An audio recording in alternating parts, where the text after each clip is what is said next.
The National Risk Assessment for Saint Lucia, which was conducted in 2018, went through a validation exercise on November 15th and 16th, 2022. The National Risk Assessment is a snapshot of Saint Lucia's risk profile in various sectors.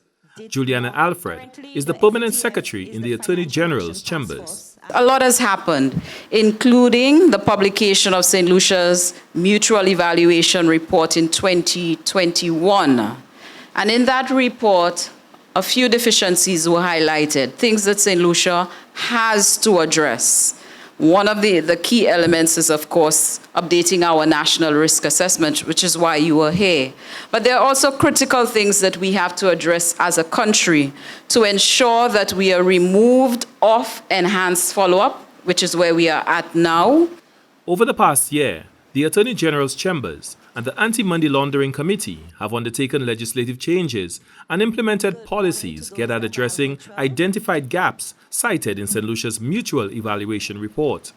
Come the first quarter of 2023, Saint Lucia is supposed to be applying for a re-rating further to the publication of our report, because we want to improve the standing of Saint Lucia and we want to be removed from enhanced follow-up.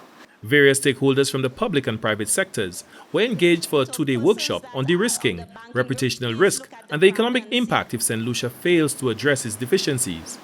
Attorney General Leslie Mondesi indicated that the effectiveness of a national risk assessment is dependent on a real understanding of the risks facing the country and developing risk-based action plans to mitigate corruption, tax evasion, fraud, human trafficking, and countering the financing of weapons of mass destruction.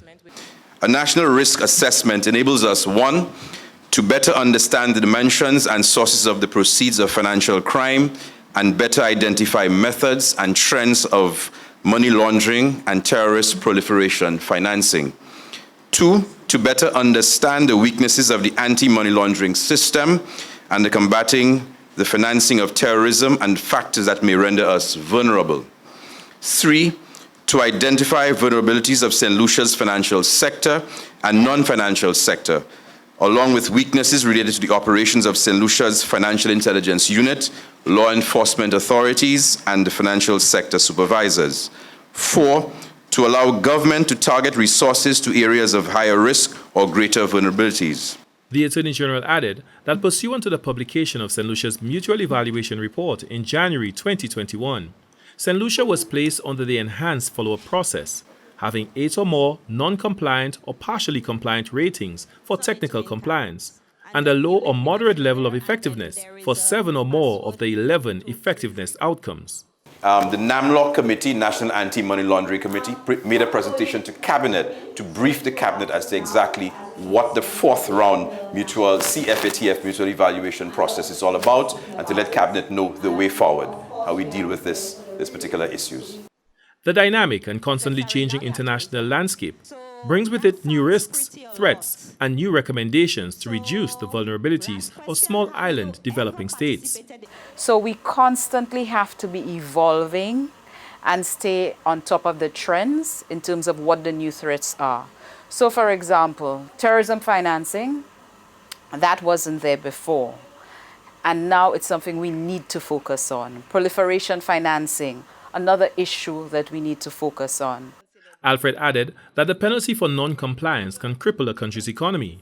Thus, the importance of strengthening the internal systems to combat potential threats. The first follow-up report was presented in December 2021, with the second follow-up report due in December 2022. For the National Competitiveness and Productivity Council, Glenn Simon reporting.